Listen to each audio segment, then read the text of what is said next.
Kumusta, magandang umaga po sa inyong lahat mga kapwa ko ka-farmers from Luzon, Visayas at Mindanao, pati sa abroad at sa ibang bansa. So sa araw ito kami po ay napagpipita sa pangwalong harvest.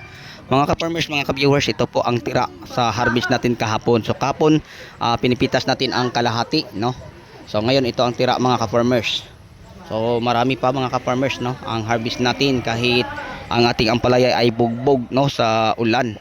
Kasi napasabak ko ito sa 17 days na pag-ulan, yung time na nanalasa si Bagyong Maymay at saka yung ulan na dala sa hanging abihan. So ito ang ating ampalaya. So ang harvest natin dito sa farm to mga ka-farmers, ito pa rin, no, ampalaya. And then sa kabila, marami tayong harvest doon. May ampalaya, may talong, may sitaw at saka pipino. Yun po ang ating harvest doon sa kabila. Pero dito mga ka-farmers ay ampalaya lang. So kahit ampalaya lang ang ating harvest dito mga ka-farmers, kahit sabihin na pa man natin na ito ay napaano sa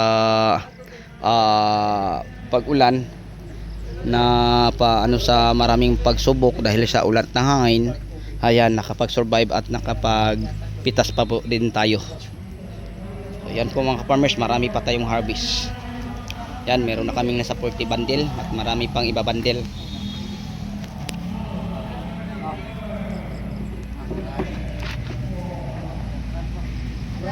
So nakakatuwa mga ka-farmers, no, pag may harvest tayo na kahit hindi masyado nating marami, kasi mahal naman po ang presyo. So yan po mga ka-farmers. So kapon nag-harvest tayo, no, kalahati ang ating pinipitasan. Naka 880 kilos tayo, no, kulang 120 mag isang tonelada. Ito naman parang konti lang siguro ang diferensya, no, konti lang ang diferensya mga ka-farmers, kasi kalahati ang ating pinipitasan. So ganun pa rin, sa mga 8 to 900 kapin kilos ang ating mapipitasan ngayon. Din sa kabila mga ka-farmers, yung isang area natin, nagpitas din tayo ng ganun din, ampalaya and then talong. So kaya pa siguro ang ampalaya natin lahat ngayon sa isang tonelada kapin. And then ang talong mayroon pa din, may sitaw at saka pipino. So sa madaling salita, kapag kasama sa kabila, marami pa din. Okay, so sa lahat na mahilig sa ganitong usapin about farming, pwede ninyo mga ka-farmers mabisita ang iba nating mga video tutorial kung paano tayo magtatanim, mag-alaga ng mga pananim, ano ang mga magandang fertilizer na gagamitin, at saka sa mga insecticide, fungicide, lalo na din sa mga foliar. So yun po mga kapwa ko ka-farmers. So ngayon marami pa tayong tanim din na hindi napipitasan. May 4 pa tayo na variety ng tanim, tulad ng kamatis na Diamante Maxi 1, talong na Calix Step 1, bell pepper na Sultamate 1, at saka siling sigang na panigang fish. So yun pa ang hindi natin napipitasan. So ang palaya pa lang mga ka-farmers. So ang palaya, ayan, nakakabinta na po tayo. Siguro ngayon at sa pitas ngayon, bukas ngayon at saka kahapon siguro nakabenta siguro tayo, no, ng mga 150 up 1,000 sa ano po, isang harvestan lang. Dahil po ang presyo ngayon 90 sa pick up, 100 sa bagsakan. So ito ang ating mga harvest, napakaganda po. Bungalan, yan, mistisa yan.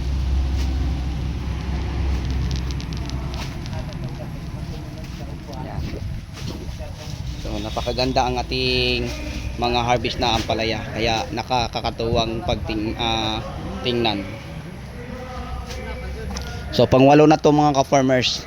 So yun po ang sabi ko, kahit makakapitas pa lang ako ng 4 na tag 1,005, so 6,000, pag may 6,000 ako mga ka-farmers, bawit na ang gasto, no, bawi na ang gasto sa ampalaya. So yung unang harvest hanggang sa 7, yun po ang ating tubo. And then ang pang-8 siyam, 10 at saka pang-11, yun po ang panggasto. Mababawi na natin mga ka-farmers, kasi bawat pisas kaya namang kumita ng 150,000.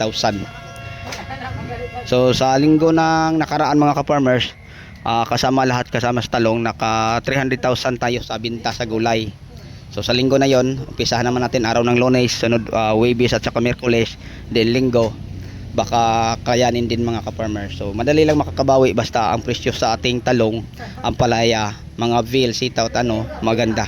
Madali lang makakabawi kaya sabi ko sa farming may pera pag basta maganda lang ang presyo. Kahit ang presyo mga ka-farmer sa ampalaya kahit 35, 40, malaking pera na yon mga ka-farmers. Kasi alam naman po natin na ang ampalaya ay malakas mamunga. Lalo na ang talong, kung magpresyo ng 30 o 40, malaking pera na din. So, how much more kung tag 80, 100 or 11 katulad ngayon 11 ang talong. So, bonus na 'yon mga ka-farmers. Bonus na 'yon. Kaya sa lahat ng mga baguhan,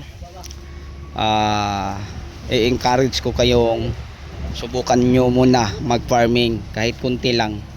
Simi. Kunting talong, kunting ampalaya para makapag-experience kayo sa farming bago ninyo umpisahan ang pagtatanim ng malawakan.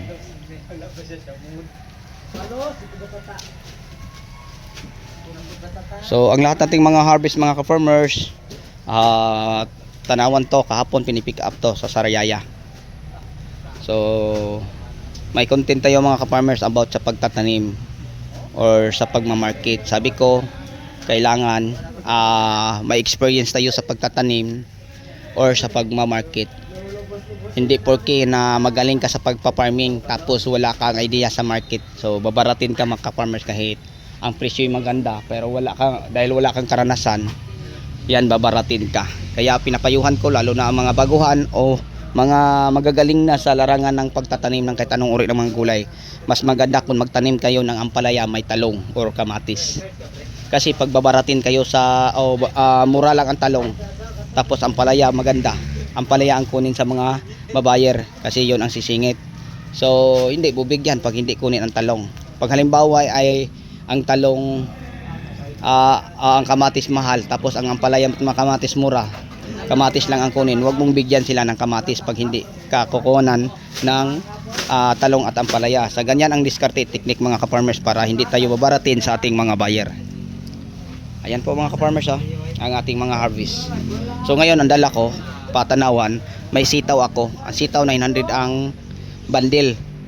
So 10 kilo tag 90 per kilo. Ang ampalaya 100 ang kilo, tag 1,000 ang bandil. Ang talong 1,001. So ganun mga ka-farmers.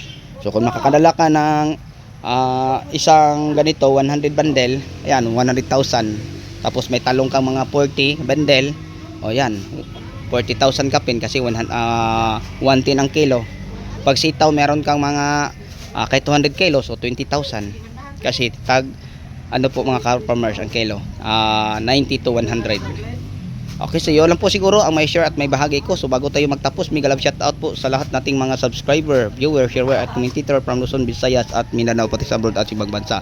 So sa iyong lahat, maraming salamat po. Happy watching. Bye bye and God bless. Thank you.